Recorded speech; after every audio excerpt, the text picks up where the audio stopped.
यदि आपको ये बातें पसंद आईं तो आप इन्हें अवश्य ही आगे बढ़ाएं। आपके 1 या 2 बच्चे हैं और कभी कभार आप उनकी शरारतों पर झल्लाकर उन पर हाथ उठा देते हैं, तो जरा सोचिएगा कि एक शिक्षक इतने सारे बच्चों को कैसे संभालता है। आप खुद टीवी या मोबाइल में व्यस्त हैं, आपका बच्चा आपके पास आता है, आप उस अधखिले फूल को झिड़क देते हैं, जाओ भागो पढ़ाई करो। जरा मन को शांत करके विचारिएगा कि एक शिक्षक किस तरह अलग अलग बुद्धि वाले और अलग अलग अभिरुचि वाले बच्चों को 45 मिनट तक एक सूत्र में बांध के रखता है अपनी कक्षा में। आपका बच्चा दिन भर गेम खेलता है, घर पर पढ़ता नहीं है, इसकी भी शिकायत आप शिक्षक से करते हैं। क्या करें, हमारा मुन्ना तो हमारी बात ही नहीं सुनता, जरा डराइए इसे। अरे भाई, बच्चे को डराना है तो उसे किसी बाघ के सामने ले जाओ। आप गुरूर ब्रह्मा टाइप की बातें रटते हैं, पर कुछ पेरेंट्स भगवान तो छोड़िए, शिक्षक को इंसान तक नहीं मानते। वे ये मानने को तैयार ही नहीं कि एक शिक्षक का व्यक्तिगत जीवन भी होता है, उसकी भावनाएं होती हैं, उसकी सीमाएं होती हैं।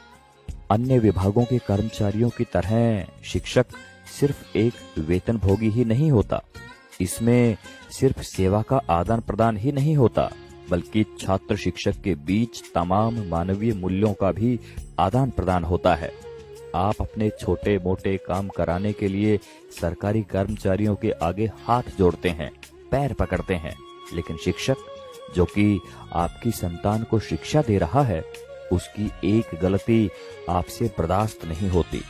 आपका बच्चा, वो बच्चा जिसके लिए आपने मंदिरों और अस्पतालों के जाने कितने चक्कर काटे होंगे, अगर एक ही चीज 3 या 4 बार पूछ ले तो आपके शरीर का तापमान बढ़ जाता है।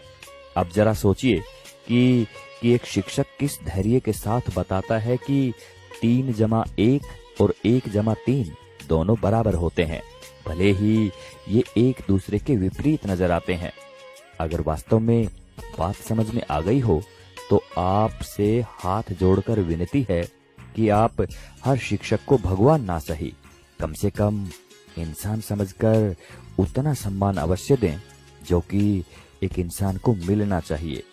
सभी शिक्षक बंधुओं को समर्पित एवं सभी सम्मानित अभिभावकों को चिंतन करने हेतु प्रेषित है ये बात। आप सभी का शुक्रिया। नमस्कार। जय हिंद।